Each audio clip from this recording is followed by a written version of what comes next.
Boa noite a você que está acompanhando a gente pelo YouTube e vocês que estão aqui presentes.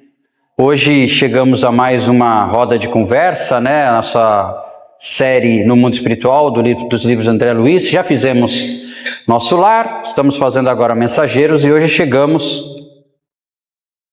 chegamos ao capítulo 17, O Romance de Alfredo. Mas antes de começar, a gente vai fazer uma pequena prece.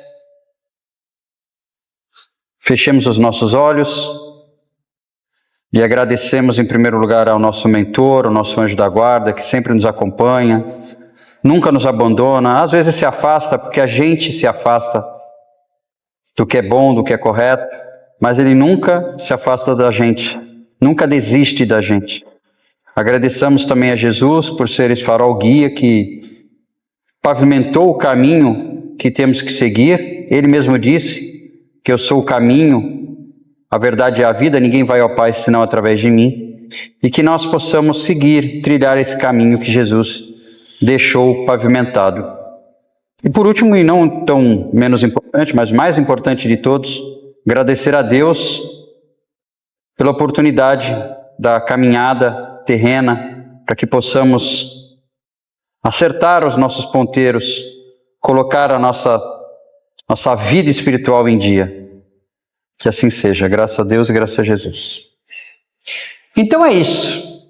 Chegamos ao capítulo 17, Romance de Alfredo. Vocês lembram do quadro? Hoje o quadro tá inteiro, né? Agora tá. Ficou legal. Vocês lembram do quadro, né? E que André Luiz, que é esse rapaz de azul aqui,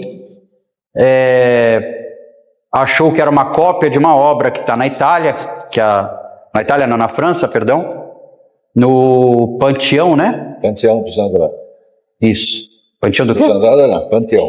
No Panteão, eu também. Eu fui nos Andradas aqui em Alegre. No Panteão, lá em Paris, né? E esse que está em pé é o Alfredo. Então vamos começar.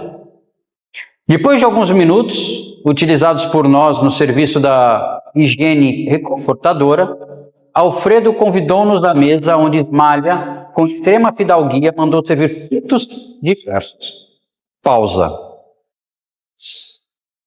Depois de alguns minutos utilizados por nós no serviço da higiene reconfortadora, o que eles fizeram? Lavaram o rosto, jogaram uma água no rosto, limparam o rosto, jogaram uma água. Lembrem que eles passaram por um local denso, né, pesado, de energias pesadas. Eles lavaram o rosto, não é? Uma higiene reconfortadora, né? Isso a gente faz, né? A gente está na rua, chega em casa, lava o rosto, não dá aquele refresco? Não, mas eles não são espíritos? Precisa lavar o rosto? Lembrando que eles são espíritos, mas eles estão muito próximos da matéria, não são espíritos tão evoluídos assim. Então, algumas sensações para eles ainda é plausível, como, por exemplo, precisa comer frutos? Não precisava.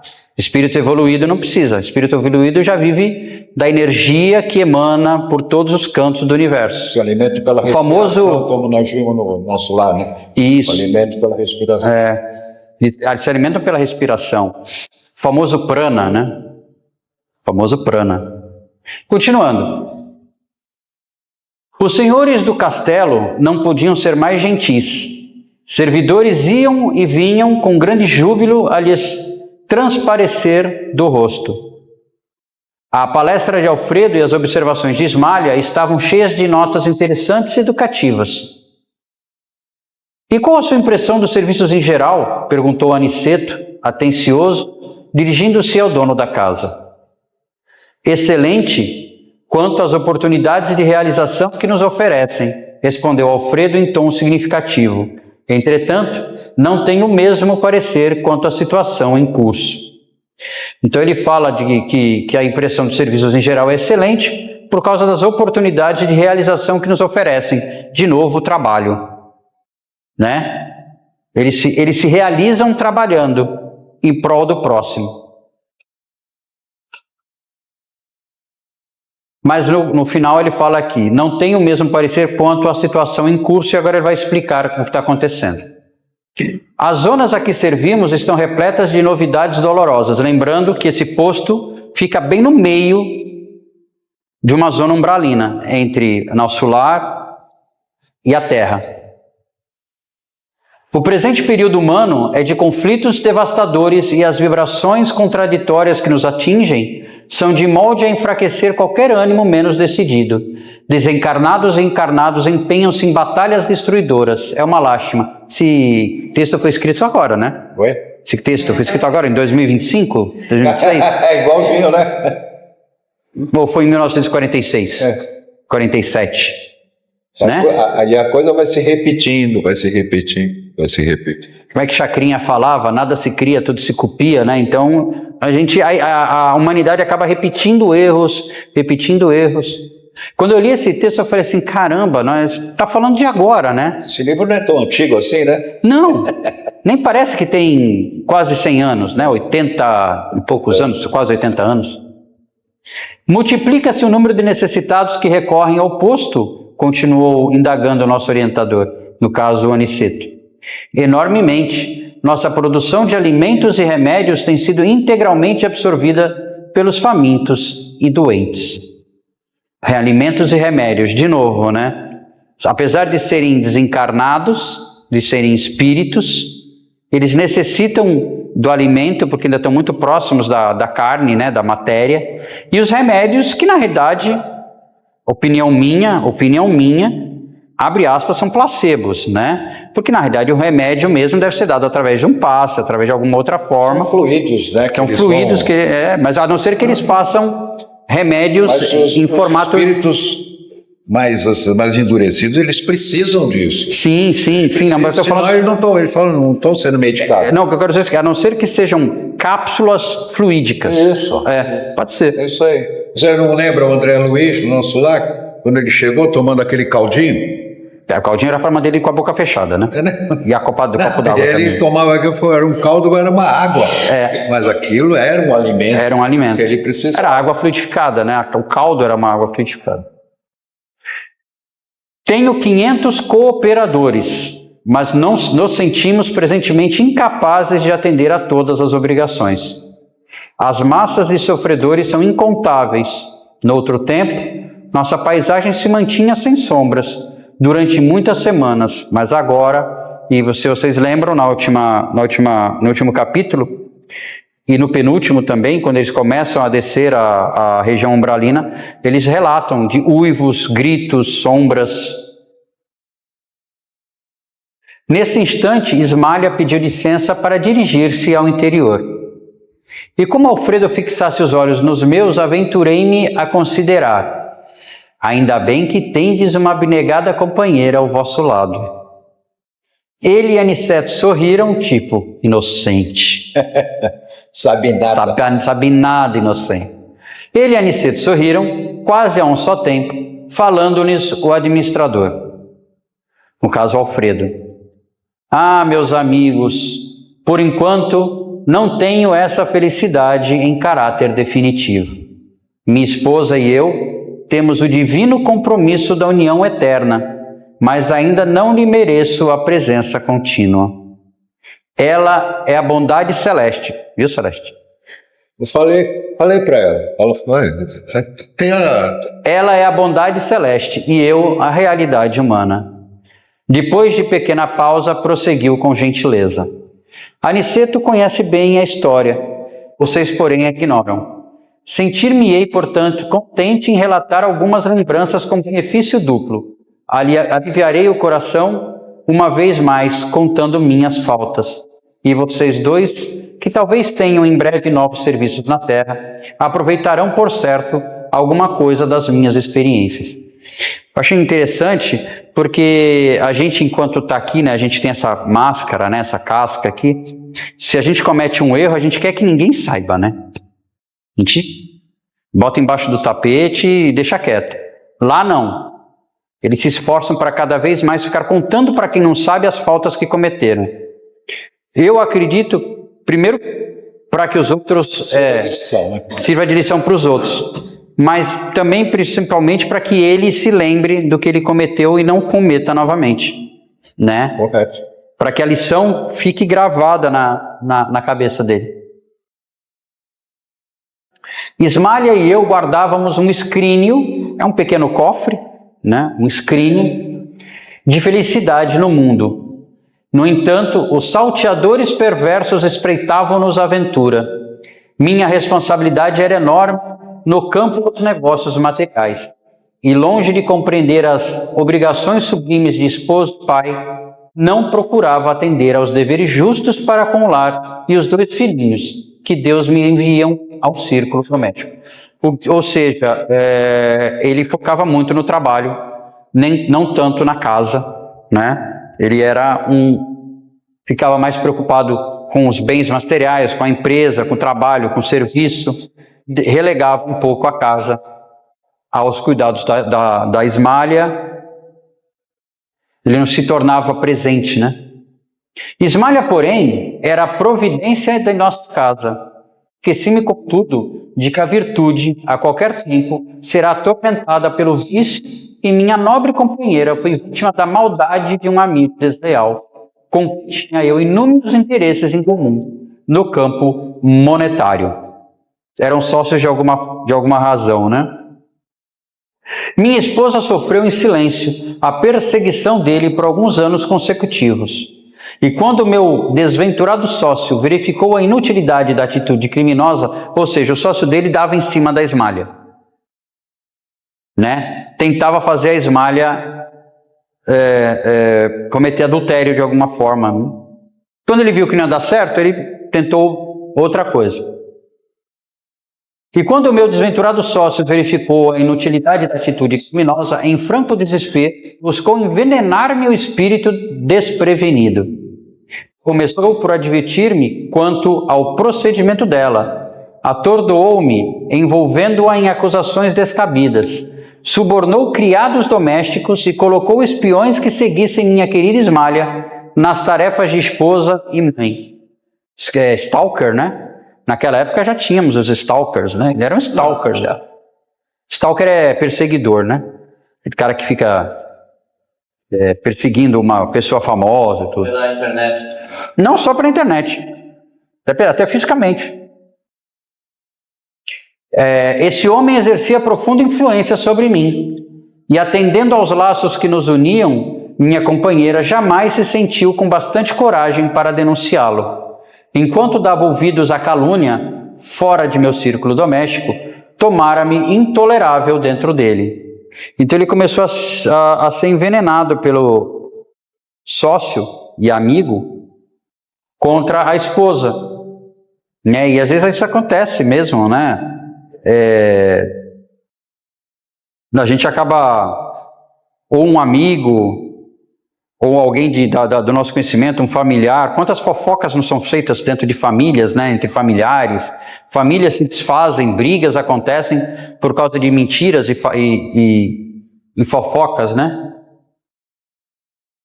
E no caso dele, ele deveria conhecer a esposa que ele tinha, já que ele no começo fala que ela era esposa desvelada.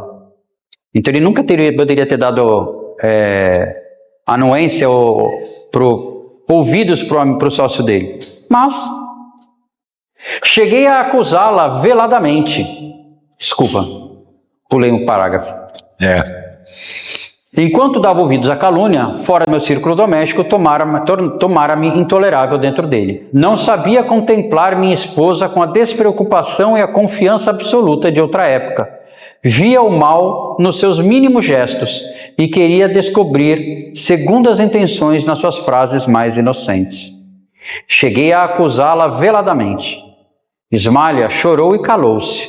Por fim, nosso infeliz perseguidor subornou um homem de baixa condição que permaneceu certa noite ao lado de nossos aposentos particulares como vulgar ladrão, às ocultas, sendo eu convocado à prova máxima.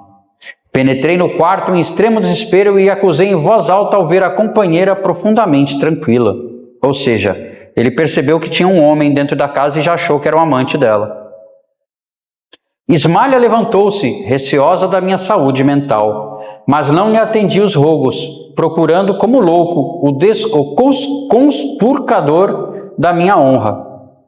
Abri violentamente grande armário antigo, vasculhando o quarto. Nesse instante, o vulto de um homem esgueirou-se na sombra do aposento próximo e antes que eu pudesse agarrá-lo, no meu ódio infrene, saltou à janela, alcançando o pomar de nossa casa.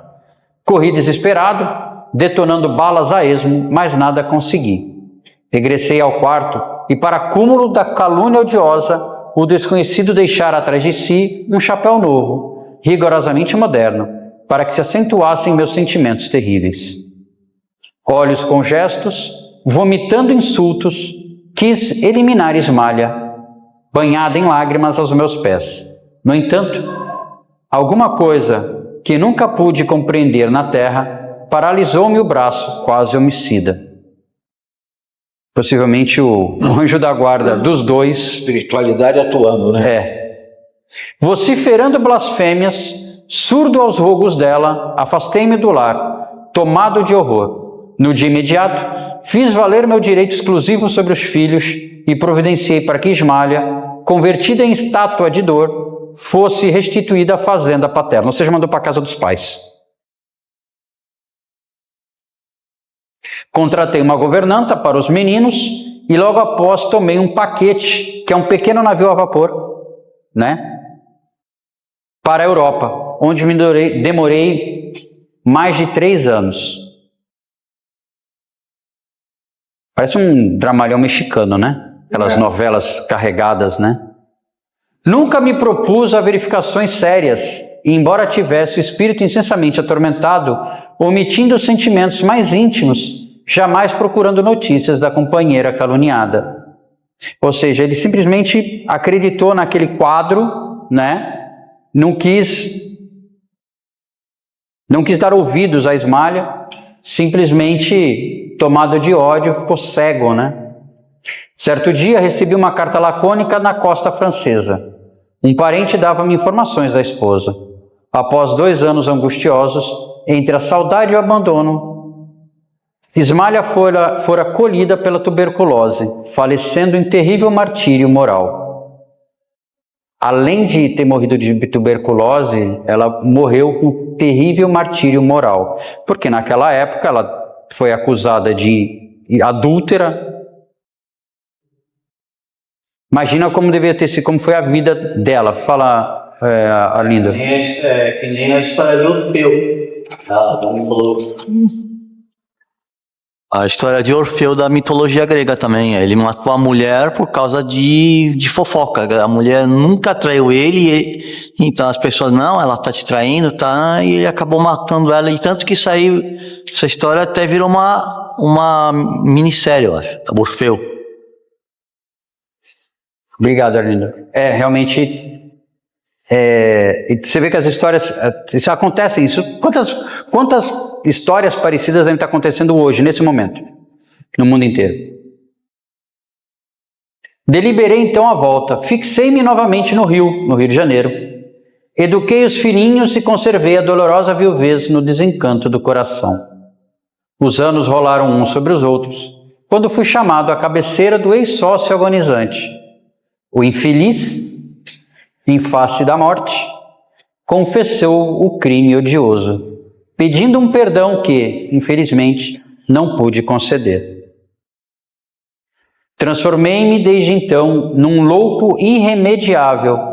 Cansado, envelhecido, procurei a propriedade rural dos sogros, tentando reparar de alguma sorte a injustiça, mas a morte não me deu ensejo e voltei para a esfera dos desencarnados, em tristes condições espirituais. Nesse instante fiz uma pausa para continuar comovido. Não preciso dizer que recebi de Ismália todo o amparo que necessitava. Todavia, infelizmente para mim, estávamos separados. Ele na zona umbralina e ela nas mais altas esferas. Não merecia a bênção de uma união sublime. Ismália segue-me de perto, mas tem residência num plano superior, que devo esforçar-me por alcançar.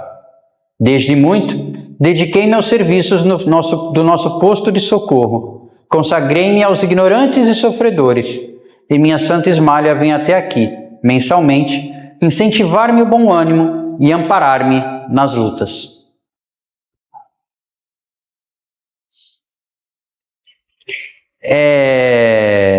Tem uma história, a história do eclipse, né? Tem uma história grega, né? Uma lenda grega, do eclipse, né? Que também eram dois deuses, né? O Sol e a Lua, e foram separados e eles só podiam se encontrar em determinados momentos, que é quando tem o eclipse, né? Me lembrei agora, não tem nada a ver com... Me lembrei agora. Mas não poderia ela transferir-se definitivamente para aqui? Indagou Vicente, tão impressionado quanto eu, com o romance comovedor. Alfredo sorriu e falou. Agora é interessante, hein?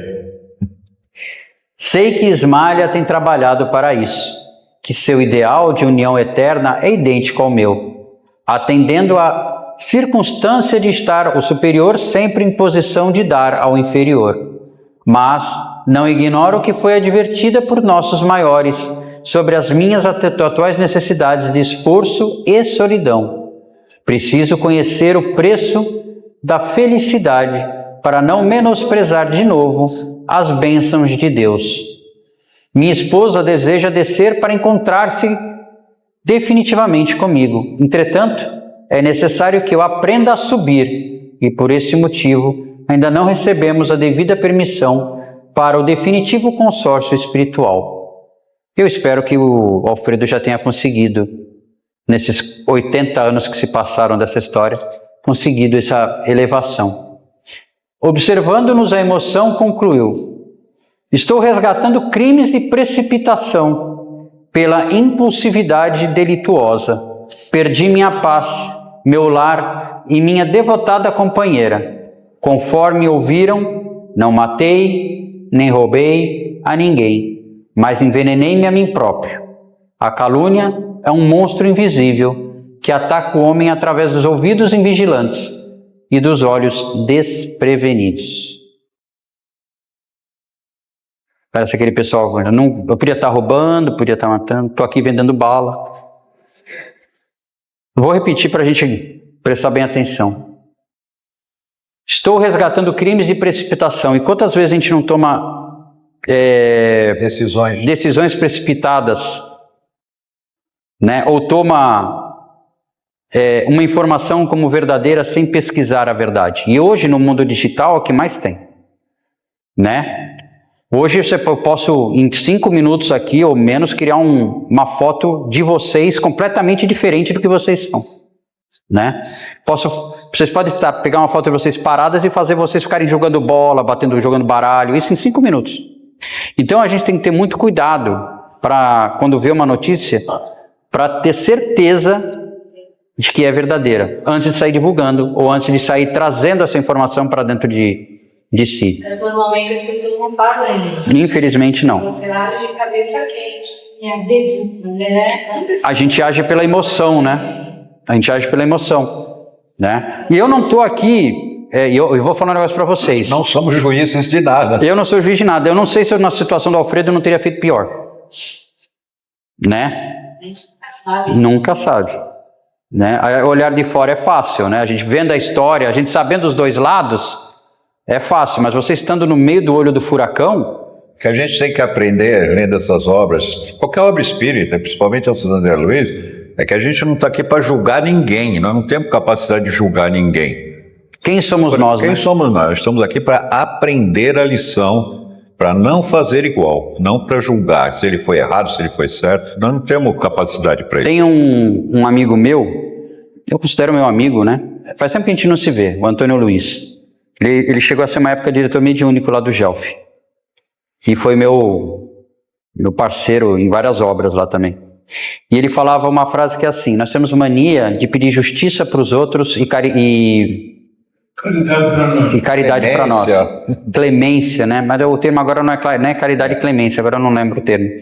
Mas a gente tem mania de pedir justiça para os outros e caridade para nós, quando nós temos que pedir caridade para os outros e justiça para nós.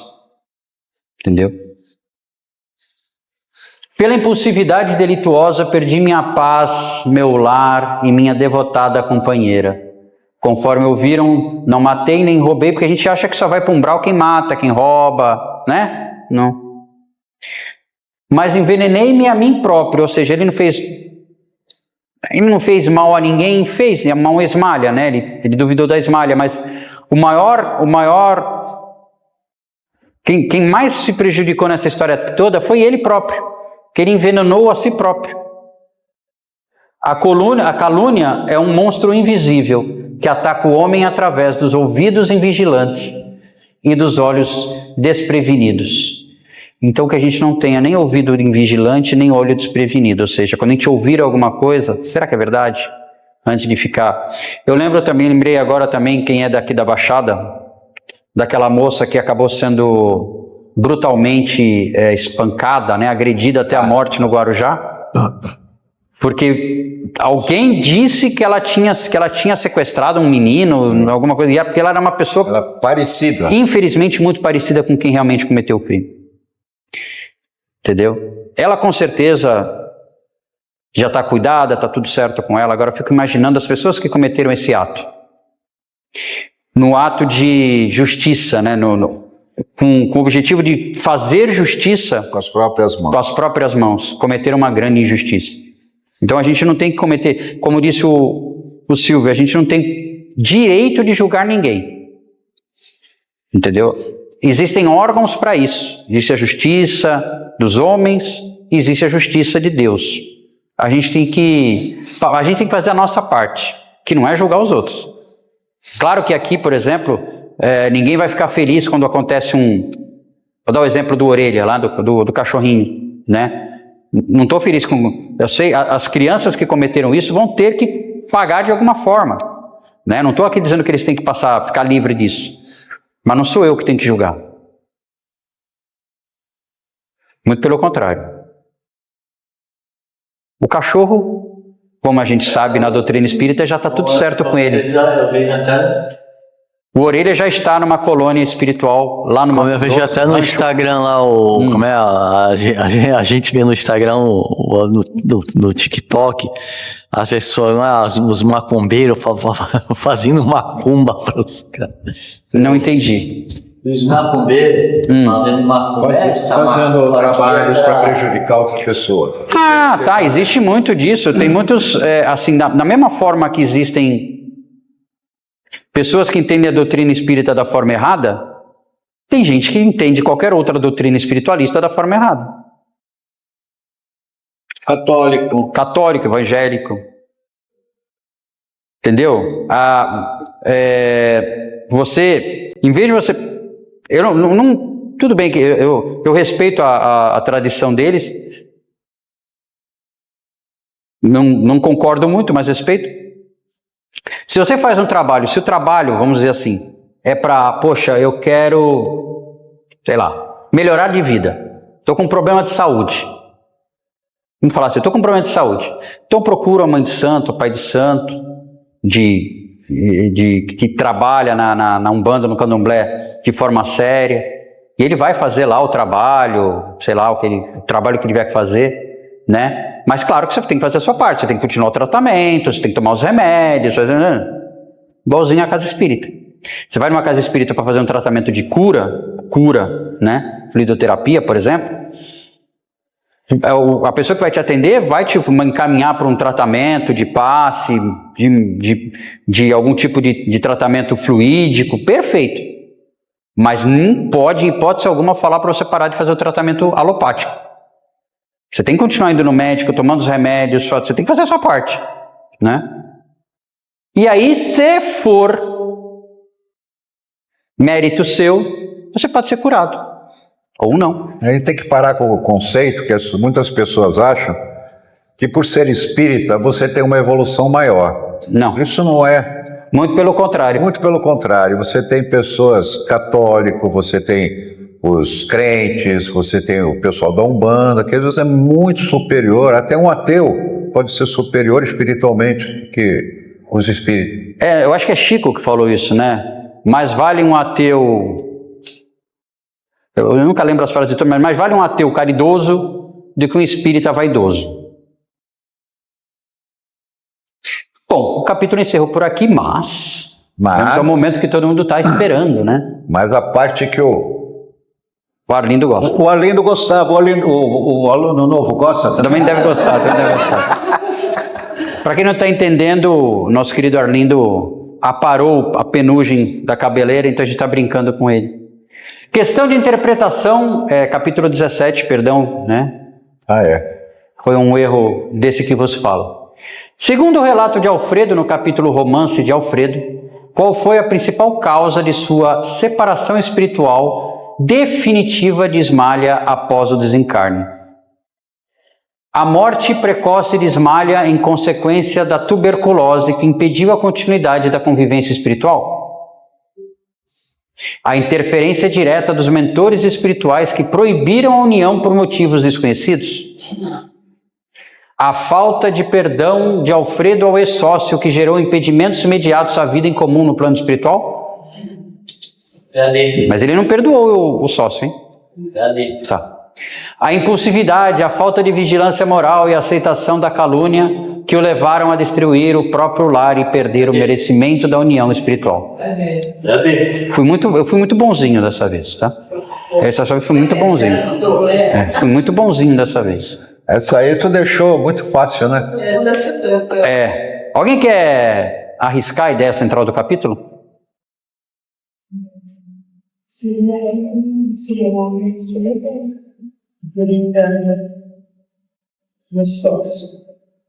Não, a ideia central do capítulo é o que nós aprendemos ouvindo a história de Alfredo. Seria a vigilância. Oi? Né? Impulsividade, vigilância.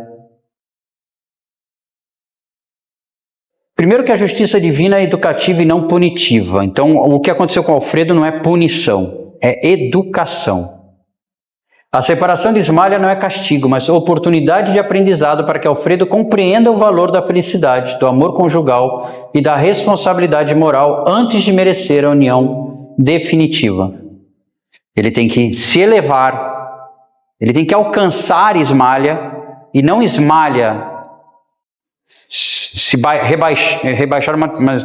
rebaixar ao nível dele. Tanto é que ela só vai uma vez por mês, porque não deve ser fácil, já que ela está num plano espiritual bem mais elevado. É mesmo o raciocínio da mãe do André Luiz quando ia para nosso lar, né? Ela tem que ir baixando a energia dela, né? Condensando um pouco mais a frequência. Obrigado. Em síntese, o capítulo alerta aqui. Em síntese, o capítulo alerta que a calúnia é força destrutiva quando encontra ouvidos e corações desprevenidos. Está no texto. A calúnia. Eu fiquei agora perguntando, pensando, onde foi parar o sócio dele, né? Para onde será que foi? Não, sim, eu sei. Mas é que estou deixando o gancho para isso, né? O amor verdadeiro exige vigilância, confiança e humildade. Isso não é só entre marido e mulher, não, tá? Isso não é só entre marido e mulher, não. A reparação espiritual ocorre pelo trabalho no bem, pelo esforço íntimo e pela superação do orgulho. Aliás, por que o Alfredo ficou tão magoado, por que ele, com a fofoca que o sócio dele fez, por que ele se deixou tanto levar pela calúnia? Por que ele acreditou tanto que a Ismália realmente estava traindo ele? Mas como é que surgiu o cara dentro lá do quarto dele? Foi contratado pelo ex-sócio. O ex-sócio colocou O cara não matou o cara na hora, hein? deu dinheiro para ele.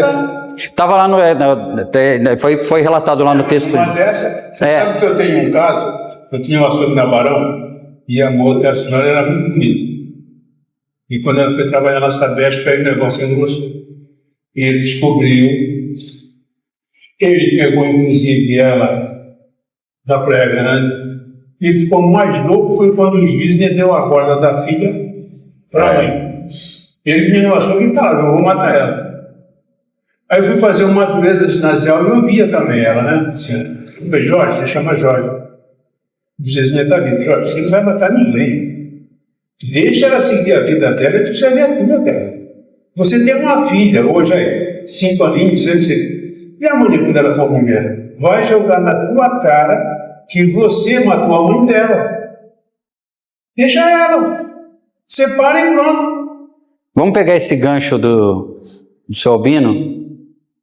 Por que é que ele ficou tão, no caso do seu amigo também, por que ele ficou tão irritado, no caso de Ismália, com a suposta traição, no caso do seu amigo, com a traição que ocorreu? O que deixou ele, por que ele ficou tão bravo, tão irritado, com vontade de... Ele era uma pessoa ciumenta. Oi? Eu acho que ele era uma pessoa muito ciumenta. E por que o que leva uma pessoa a ser muito ciumenta? O que é ser, o que é ter ciúme? Segurança, né? É a falta de segurança. Ele não acredita. Ele não, Aí vocês estão quase chegando lá, cara. ele não gosta. Vocês estão quase chegando lá. Conhecimento. Chegou. Dona Maria Emília acertou. O orgulho ferido, a vaidade. Quando a nossa vaidade é ferida, o nosso orgulho é ferido... Machismo, isso aí. Não, sim, tem um machismo envolvido, mas vamos inverter, podia ser o contrário também.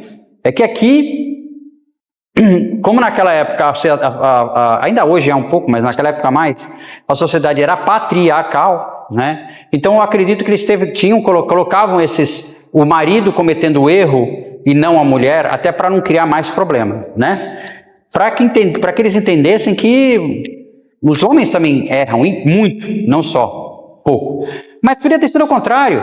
Podia ser a sócia da Ismália, a Ismália trabalhava em algum lugar, o marido trabalhava em outro lugar, não tinham filhos, e a amiga da Ismália estava interessada no Alfredo e falava para a Ismália, olha, seu marido pula cerca, e seu marido faz isso. Que podia ter feito o contrário. Não teria machismo envolvido. Na realidade, o grande problema foi a vaidade ferida, o orgulho ferido. Hora nenhuma ele conversou com ela, né? Em nenhum momento ele simplesmente ficou ele ficou cego de ódio. Não conversou, perguntou. O orgulho fez ele ficar cego, né? Olha lá, a reparação espiritual ocorre pelo trabalho no bem, pelo esforço íntimo e pela superação do orgulho. Ninguém perde o que é eterno, mas só se mantém unido quem cresce moralmente. Lembrem, André Luiz está separado da mãe. No mundo espiritual, agora eu não sei, mas no livro, né? Nosso Lar, ele estava separado da mãe. O pai de André Luiz estava mais separado ainda. Ele estava nas zonas abissais, né? Então só se junta quem cresce moralmente, né? E ninguém perde o que é eterno. Então, isso é legal. A nossa grande família espiritual, né? A gente está sempre junto, misturado. E aqui, não sei se dá para vocês verem, né? Agradecer ao chat GPT, que não me deixa na mão. A justiça divina é educativa, não punitiva. A calúnia destrói os desprevenidos. O amor verdadeiro exige vigilância, confiança e humildade. Aprender para evoluir, né? O que a gente faz aqui. A reparação é pelo trabalho no bem, o esforço íntimo e a superação do orgulho, e ninguém perde o que é eterno. União verdadeira é crescimento espiritual. Tá lá os dois juntos, e eu espero que Alfredo e Ismália hoje estejam juntos, seja lá trabalhando no posto de socorro ou em outra tarefa, em outro local. Tá bom? Semana que vem... Capítulo 18, informações e esclarecimentos. E a história continua, né? E a história continua. Não percam o próximo episódio, tá bom? Quero agradecer a todos, a presença de todos que estiveram conosco aqui presencialmente, aos que estão assistindo pelo YouTube. E quem quiser que for de Santos, venha toda quinta-feira às 19 horas aqui no Lar Espiritual Serra de José, na rua Evaristo da Veiga, 266. Serão todos muito bem-vindos. Tchau.